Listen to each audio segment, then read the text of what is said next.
आवाज आ रही है?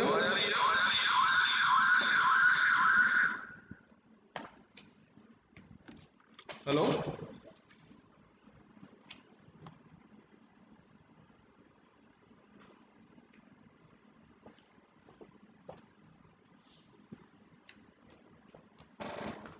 हेलो,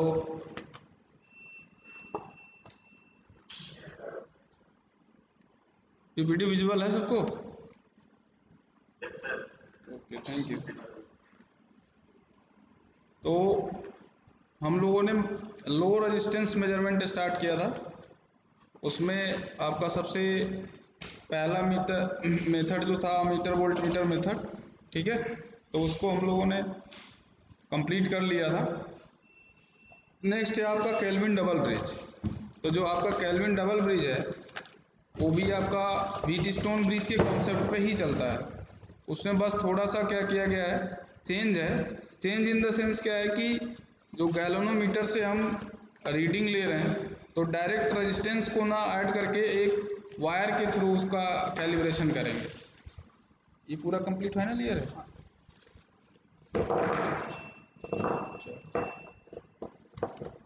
लेकिन साइज जरूर करवा लेना गर्ल्स और बॉयज दोनों, ठीक है?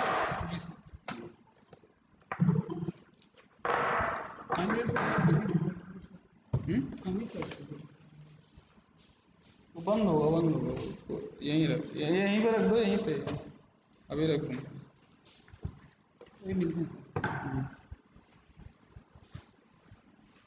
दुखी मत हो।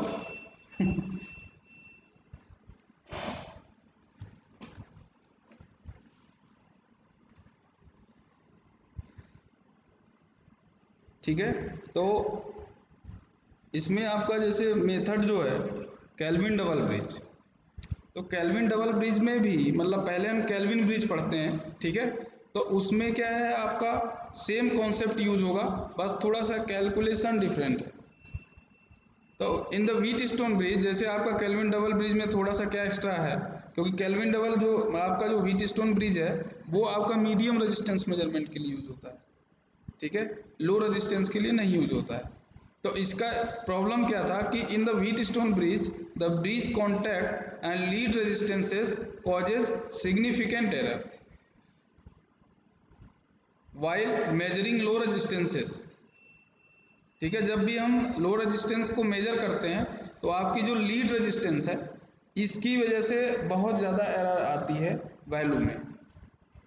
तो thus for measuring the values of resistance below 1 ohm the modified form of Wheatstone bridge is use known as Kelvin bridge. अभी जो हम लोग केल्विन ब्रिज पढ़ रहे हैं इसके आगे आपका केल्विन डबल ब्रिज आएगा। तो सबसे पहले हम केल्विन ब्रिज को देख लेते हैं। सिमिलर आपका कैलकुलेशन, सिमिलर डेरिवेशन आपका उसका भी है।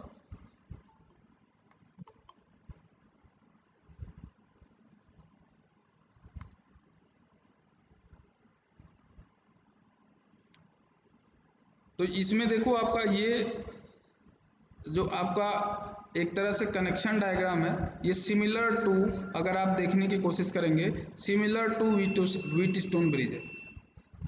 इसमें एक मिड टर्मिनल से हमने क्या है सप्लाई दे रहे हैं, डीसी सप्लाई, ठीक है, और उसके बाद आपका R1 R2 R3 और RX आपका क्या है अननोन रेजिस्टेंस है।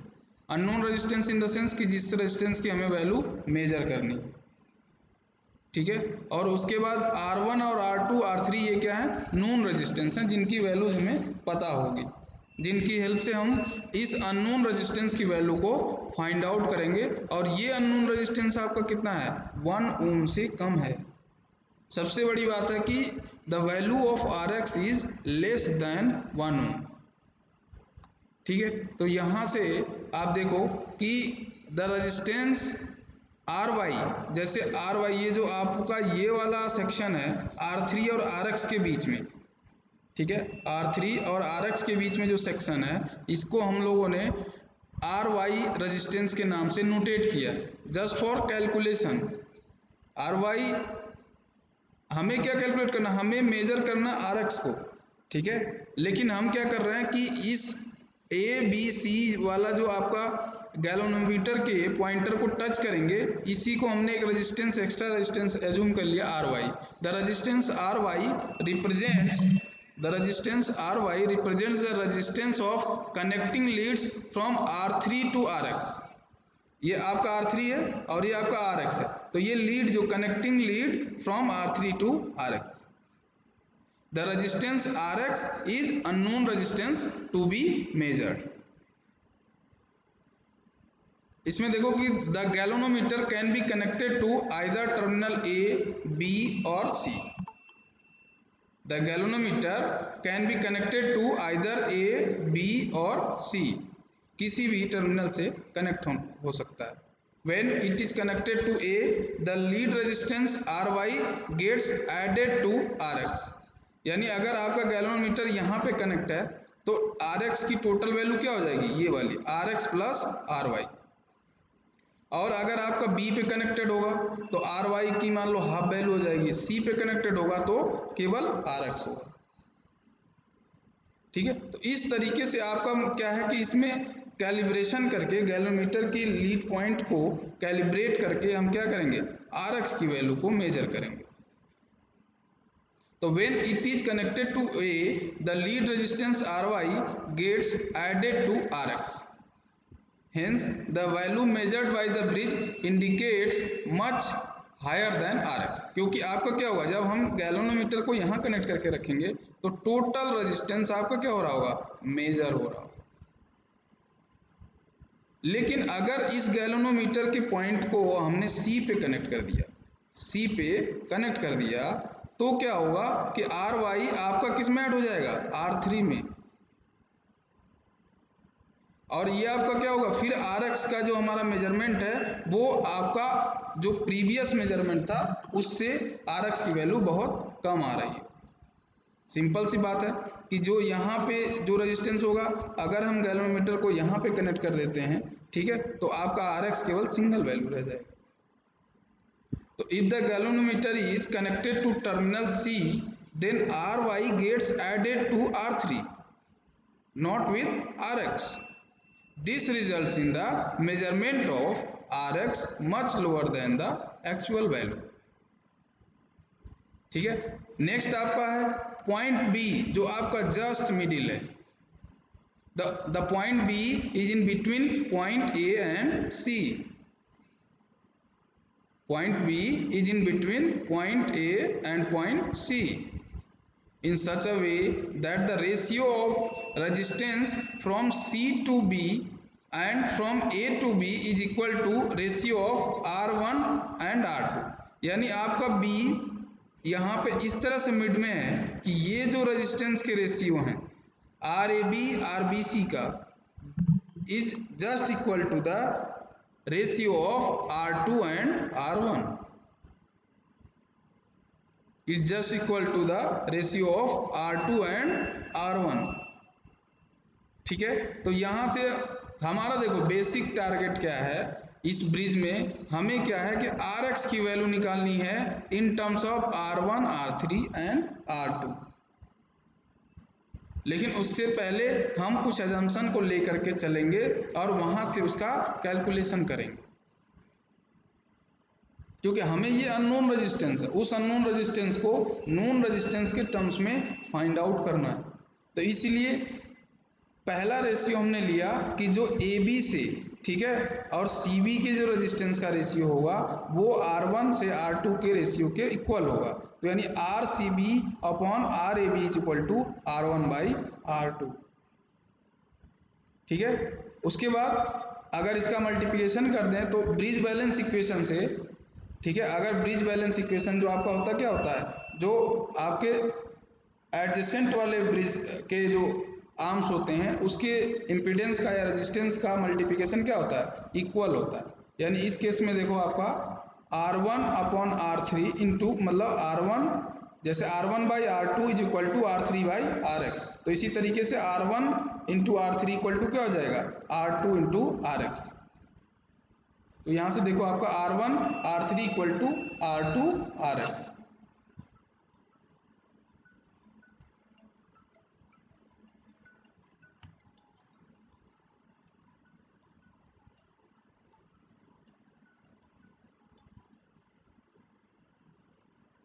हाँ जी। अच्छा ना बोला।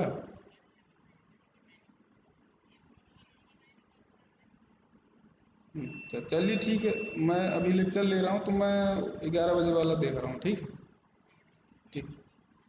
हाँ मैं खुद कॉल कर लूँगा आपको जैसे ही 11 बजने वाला होगा। हम्म। ठीक ठीक ठीक।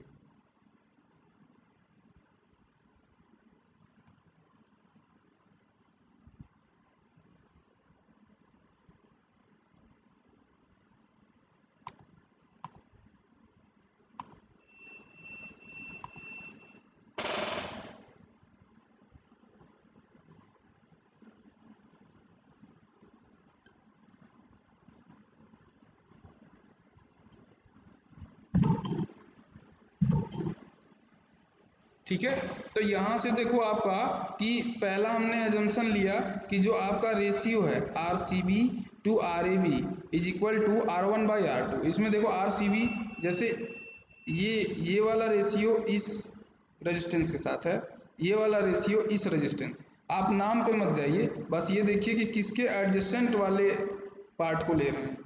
जैसे आर वन यहाँ भी हो सकता है, आर टू यहाँ भी हो सकता है, तो इसलिए इस चीज़ को हमें ध्यान दे करके नहीं चलना है, ठीक है। तो यहाँ से देखो दूसरा हमने कंडीशन लिया कि जो आपका ब्रिज का नॉर्मल व्हीटस्टोन ब्रिज अगर बैलेंस कंडीशन में है तो उसके क्रॉस आर्म का जो मल्टीप्लिकेशन होता है वो इक्वल टू ईच अदर होता है। तो R1 R3 का मल्टीप्लिकेशन R2 RX के मल्टीप्लिकेशन के इक्वल होगा। अब क्या R3 अगर मान लो आपका गैल्वेनोमीटर बिल्कुल मिड पॉइंट पे है तो ये वाला रेजिस्टेंस अब क्या होगा R3 प्लस RAB हो जाएगा और RX की वैल्यू क्या हो जाएगा RX प्लस RBC हो जाएगा, ठीक। तो यहां से आप देखो कि but R3 and RX now change to R3 plus RAB and RX plus RCB। अब यहाँ पे R3 को चेंज कर दिया गया R1 ब्रैकेट में R3 प्लस RAB, यहाँ से इसका रेशियो निकाल RX plus RCB equal to क्या हो जाएगा R1 by R2 R3 plus RAB। अब हमें पता है कि पहला जो हमने रेशियो निकाला था कि RCB upon RAB equal to R1 by R2। अब इसमें हमें क्या करना है, देखो बेसिकली मैंने आपको बताया कि हमें रिलेशन निकालना RX का वैल्यू निकालना इन terms of R1 R2 R3। तो अब जो नए टर्म्स इसमें आ गए हैं RCB और RAB, इन दोनों RCB और RAB को हमें क्या करना पड़ेगा, रिप्लेस करना पड़ेगा इन टर्म्स ऑफ R1 R2, ठीक है, इन टर्म्स ऑफ R1 R2। तो हमने क्या किया, अब पुराने वाले रिलेशनशिप से RCB बाई RAB से इसको क्या करेंगे, रिप्लेस करने की कोशिश करेंगे। तो अगर इसमें +1 हम ऐड कर देते हैं, बेसिकली ये कैलकुलेशन है और कुछ नहीं। क्यों? क्योंकि हमें जो ये इक्वेशन है इक्वेशन नंबर 4, इसमें RCB और RAB को क्या करना है, रिप्लेस करना है इन टर्म्स ऑफ R1 R2। तो अब यहां से देखो RCB +1 ऐड कर दिए तो वो सेम इक्वेशन इस फॉर्म में आ जाएगा। और अब देखो RCB RAB आपका किसके इक्वल होगा, RY के। RCB प्लस RAB, यहाँ से देखो अगर ये टोटल इस रेजिस्टेंस को ऐड कर दें तो इस रेजिस्टेंस को हमने स्टार्टिंग में ही कि RY एज्यूम करके रखा था, ठीक है। तो यहाँ से आप देखो कि RCB plus RAB equal to RY हो गया, तो RY upon RAB equal to R1 plus R2 हो गया। Similarly RAB in terms of R2 RY upon R1 plus R2। Since we know that कि RCB plus RAB equal to RY, so RCB equal to हो जाएगा RY minus RAB। तो वहां से अब RAB की वैल्यू निकाली तो उसी तरीके से RCB की भी वैल्यू निकाल लें। तो RCB की वैल्यू कितनी हो गई, R1 RY upon R1 plus R2। अब इन दोनों वैल्यू को इक्वेशन नंबर 4 में रखेंगे, इक्वेशन नंबर 4 में रखेंगे। इस इक्वेशन में RCB और RAB की जो अभी RY के टर्म्स में हमने वैल्यू निकाली है, ठीक है। तो इस इक्वेशन वैल्यूज को हमने इक्वेशन नंबर 4 में जब रखेंगे, ठीक है, तो RX plus R1 RY upon R1 plus R2 equal to R1 upon R2 bracket में R3 plus R2 RY upon R1 plus R2, ठीक है। तो यहां से R1 बाई R2 को क्या कर दें, अंदर मल्टीप्लाई कर देते हैं तो आपका R1 R3 बाई R2 हो जाएगा प्लस R1, देखो R2 आपका क्या हो जाएगा, कैंसिल आउट हो जाएगा, ये R2 कैंसिल आउट हो जाएंगे, तो R1 R Y upon R1 plus R2 हो जाएगा। तो इधर देखो आपका LHS में और RHS में सेम टर्म्स आ रहा, R1 R Y upon R1 plus R2, R1 R Y upon R1 plus R2। तो यहाँ से ये दोनों कैंसिल आउट हो जाएंगे, ठीक है। फिर क्या बचेगा, RX is equal to R1 R3 upon R2। तो हमारा आ गया इन टर्म्स ऑफ, हमें क्या करना था, मैंने आपको बताया कि हमारा टारगेट यही है कि जो अननोन रेजिस्टेंस है RX, उसको हमें निकालना है इन terms of R1 R3 R2। तो now RX is equal to R1 R3 by R2 या RX R2 equal to R1 R3। तो यहां से आप देखो कि ये भी सेम वैल्यू आपका एक तरह से जो हमने बैलेंस लिया था, तो R1 R3 equal to RX R2 यही तो आएगा। जब इतना हमने कैलकुलेशन किया तो हमें वही तो मिला, R1 R3 equal to RX R2। तो 10 इक्वेशन 10 यानी ये वाला इक्वेशन आपका जो RX की वैल्यू है represents standard bridge balance equation for the Wheatstone bridge. Thus, the effect of connecting lead resistance is completely eliminated by connecting the galvanometer to intermediate position B.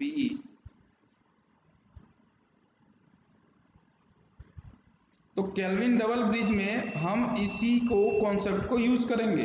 तो this principle forms the basic construction of kelvin double bridge which is popularly called kelvin bridge. तो ये आपका next जो है ये हमारा syllabus का है। इसमें देखो आपका केल्विन डबल ब्रिज में क्या होता है, लो रेजिस्टेंस मेजरमेंट के लिए कि हम दो एक्स्ट्रा आर, देखो यहाँ पे ए और बी रेजिस्टेंसेस क्या करते हैं, ऐड करते हैं।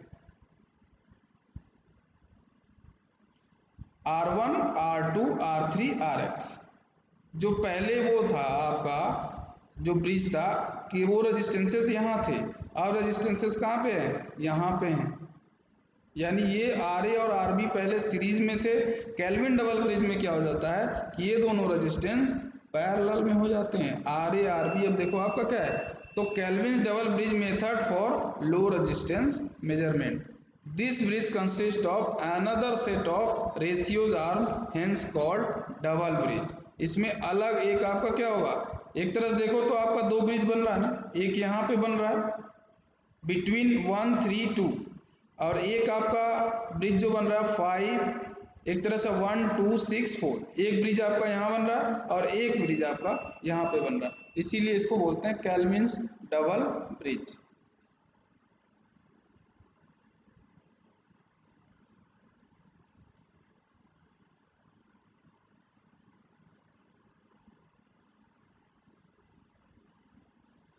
अब देखो जब इसमें जो आपका गैल्वेनोमीटर है वो 0.3 से कनेक्टेड है, अगर देखा जाए कि पोटेंशियल 4 और 3 के अगर आपका 0.4 और 0.3 के अगर पोटेंशियल सेम होंगे तो गैल्वेनोमीटर का जो डिफ्लेक्शन होगा वो कितना होगा, 0 होगा या नल डिफ्लेक्शन शो करेगा।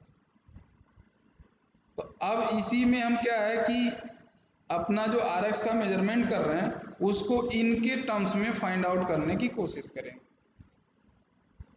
केल्विन डबल ब्रिज के फॉर्म में।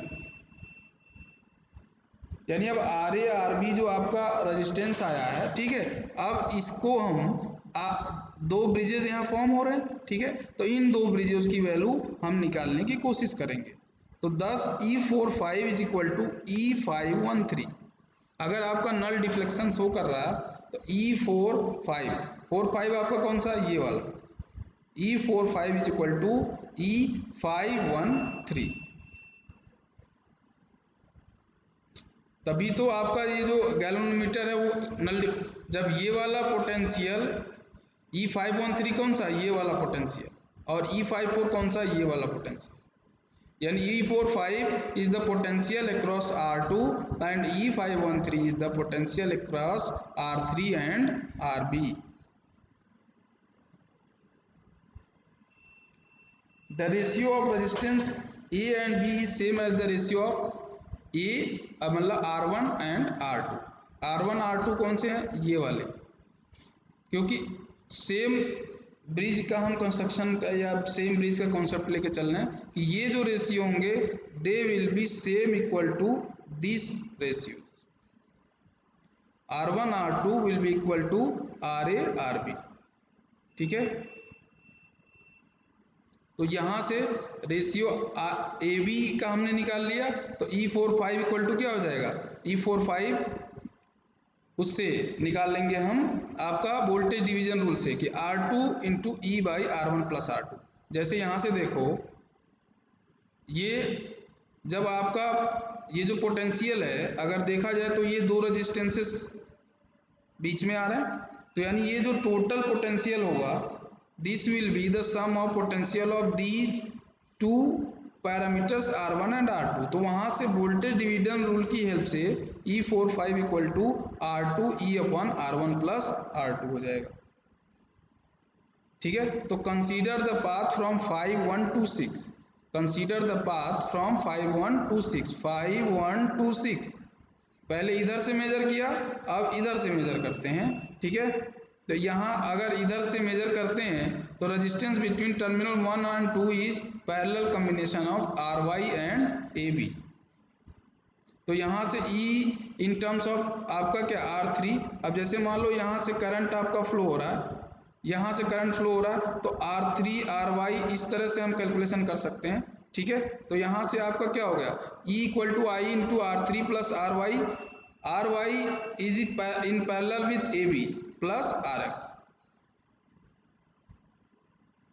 ठीक है, तो E45 में हम क्या करें, अब E की वैल्यू को रिप्लेस कर दिया तो हमारी वैल्यू ये हो जाएगी। तो for E513 consider the path from terminal 5 to 2। ठीक है, इस फिगर में 419 में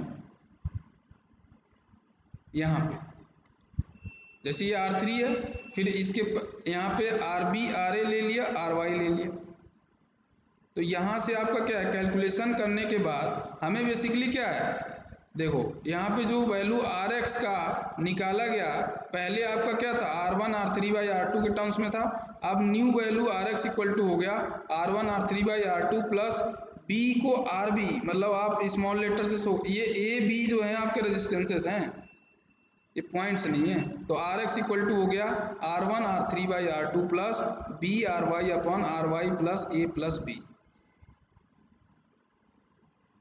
ठीक है, तो अगर मान लो हम क्या है कि इनको हम अगर जीरो मान लें तो आपका सेम स्टैंडर्ड ब्रिज वैल्यू आ जाएगी।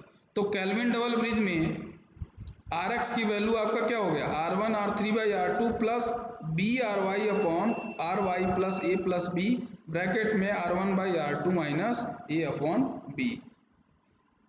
तो thus this is the standard equation of the bridge balance. The resistance A, B and RY are not present in this equation. Thus the effect of lead and contact resistance is completely eliminated.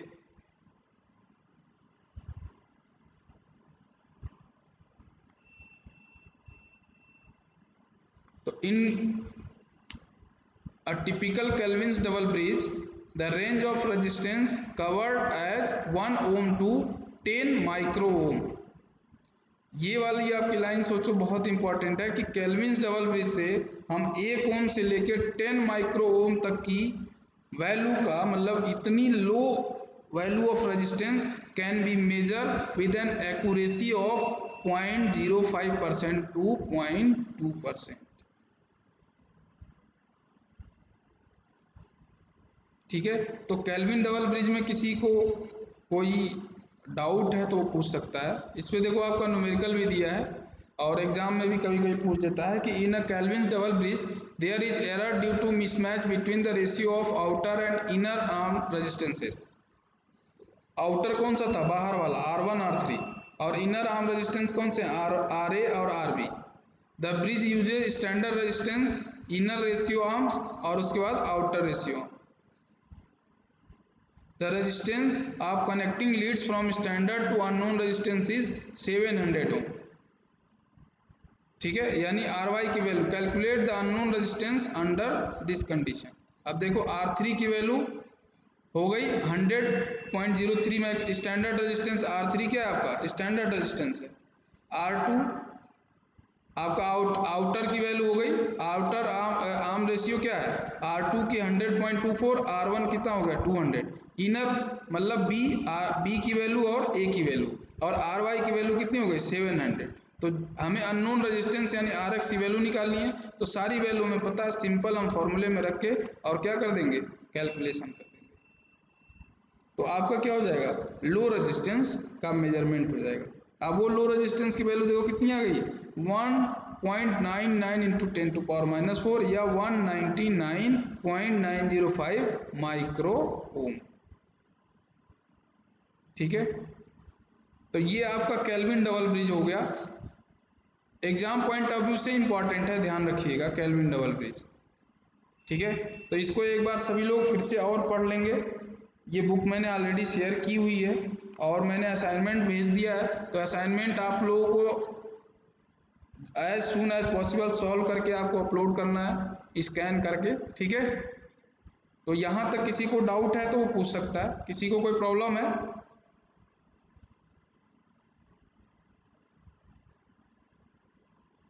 Hello, आवाज आ रही सबके पास?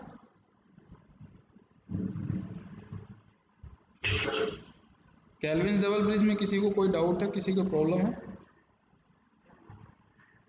बताओ।